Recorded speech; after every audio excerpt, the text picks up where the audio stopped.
Later they would receive again that name Anabaptist from their critics.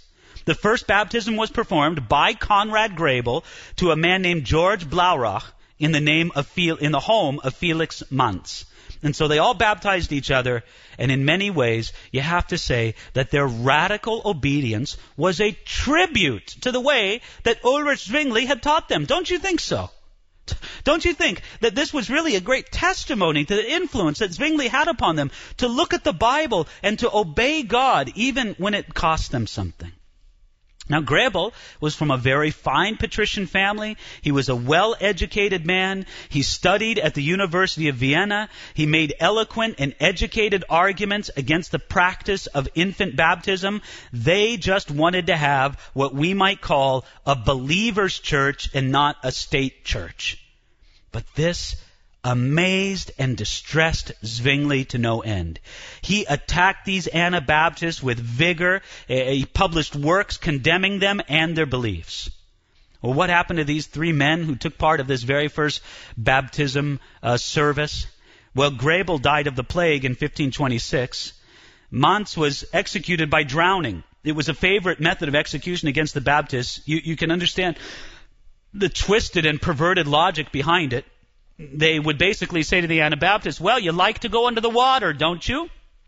So we'll really put you under the water and we'll kill you by drowning. That was a common method of executing Anabaptists. Blaurock escaped to Austria, but was arrested and burned at the stake in 1529.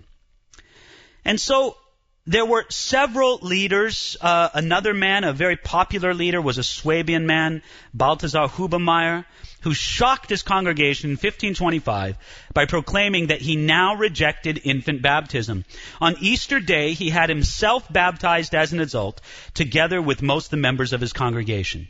He became a traveling preacher who spread the message all over southern Germany, and he was captured on March 10th, 1528, and he was burned at the stake, and his wife was executed by drowning. But I want you to notice something. These people seem to come up almost spontaneously. And it's a spontaneous reaction to bringing the Bible back before the people, to challenging people to live biblical, committed lives, and they come to these conclusions all on their own. Matter of fact, you can see that it was a great spontaneous movement just by taking a look at the dramatic growth of the Anabaptist movement, despite the severe persecution that they faced. In Swabia, that is in southern Germany, 400 special police, they called them Baptist hunters or Tauferjäger. They were appointed to apprehend Anabaptists and to kill them on the spot. Now, you got to admit, if your movement is so big that they need to appoint 400 special police in order to capture them, that means you have a pretty big movement. But you see, soon the 400 police weren't enough. Soon they had to appoint 1,000 police just to try to combat the rising tide of Anabaptist belief.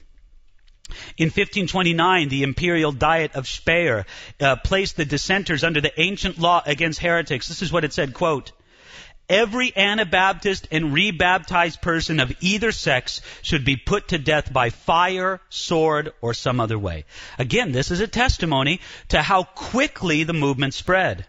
One contemporary observer named Sebastian Frank described what took place. He wrote in the year 1531.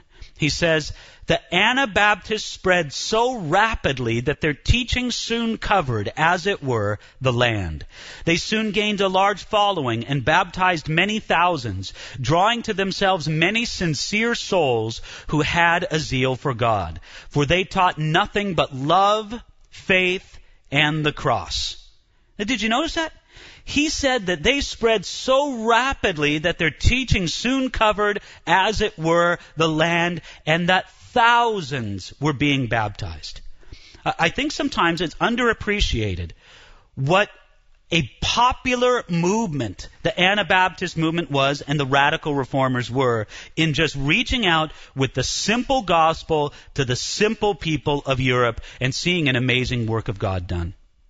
You know, I think it's very interesting if you study the Reformation through the historical context of revival. Revival is a very wonderful phenomenon in the history of the church that we're going to discuss in greater detail in a future lecture.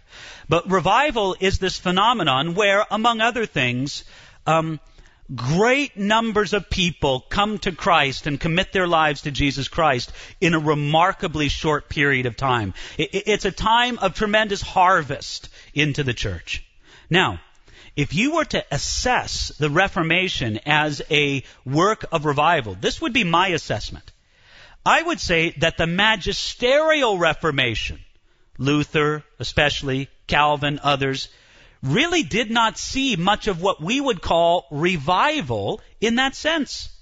You know, Luther was profoundly discouraged that his work had not taken root in a greater and more powerful way among the German people than it had seemed to happen.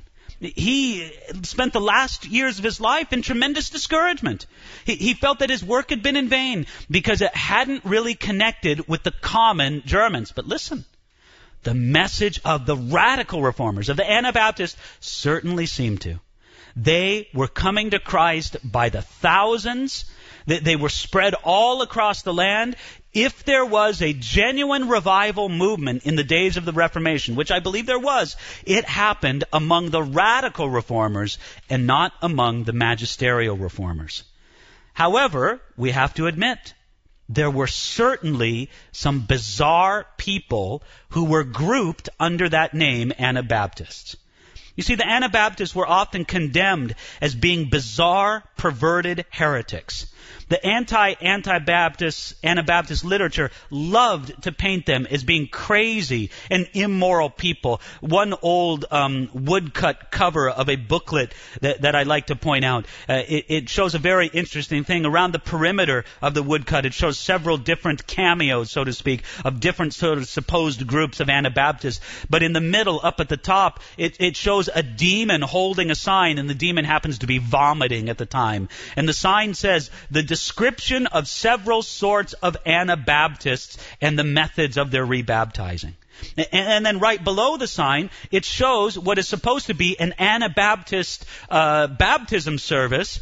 But what's funny about it is when you look at the picture, you see that the people at the Anabaptist baptism service they're a little too naked, let me put it that way. They're a little too exposed.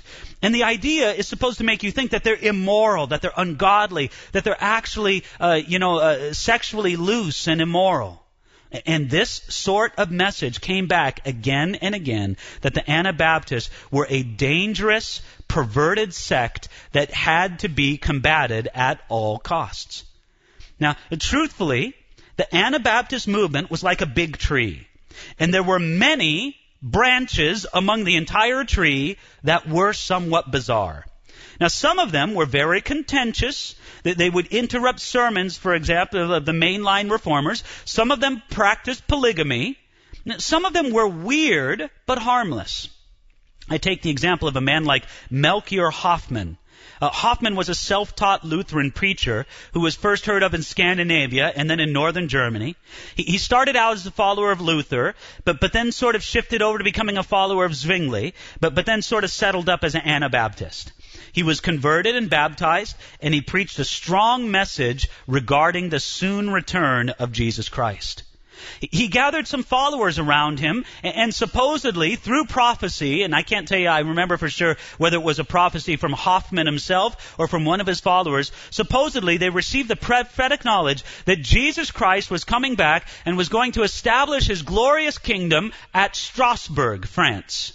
And so instantly the idea was, well, great, Jesus is coming back to Strasbourg, France. But then this additional prophetic word came forth. The idea was that, yes, Hoffman, you will be prominent in his kingdom, but what you must do to prepare the way for the coming of Jesus' kingdom in Strasbourg is you must go to Strasbourg and let them imprison you for 6 months, and then Jesus will return in glory. Well, Hoffman was known for sort of his bizarre teachings and actions. He wasn't dangerous to anybody, but he was certainly bizarre. And so when he went back to Strasbourg and said, I'd like you to put me in jail for 6 months, they were more than happy to accommodate him. They immediately arrested him. They threw him in jail, where he stayed there not just 6 months, but for some 10 years in the most miserable and abject circumstances. And some of his followers went on to do stranger things that we'll discuss in just a minute. But I want you to think about this Hoffman fellow, how he was an example of a man who was strange but not dangerous. Now, there was a dangerous Anabaptist movement, and that's sort of centered around the German northern city of Munster and what can be called the Kingdom of the Baptists. It all started with a traveling preacher named Bernard Rothman. This man, who was influenced by Luther and the other reformers, he came to Munster and gained a large audience by his very good preaching and his holy lifestyle. Before long, the excited crowds that listened to him attacked the church, and they destroyed both the images in the church and the church itself. Now, the bishop of Munster, which, by the way, in this particular city, Munster, it had a specific arrangement where the bishop was also the lord or the mayor. He was the royalty, so to speak, over the city. So the bishop of Munster, who was also like the mayor, he gathered some troops loyal to him to put down the disorder. But the political leader of the area, Philip, the Landgraf of Hessen, the Lord of Hessen, he intervened and he declared Munster to be an evangelical or a Protestant city. Now, when Munster was declared to be a Protestant city, it began to attract crowds of persecuted people from all over the region. And they were people of all kinds. Some of them were very godly, some of them were crazy. But some of the immigrants convinced Rothman that infant baptism was unscriptural, and so he took that opinion. The local magistrates tried to remove him from office, but he was too popular for that to happen. So with all these immigrants flooding into the city of Munster, some of them godly, some of them strange, one of the strange ones started to gain a lot of influence, and his name was Jan Matthys. Matthys was a tall, powerful man of commanding appearance. He gave himself out to be a prophet, and he was believed in.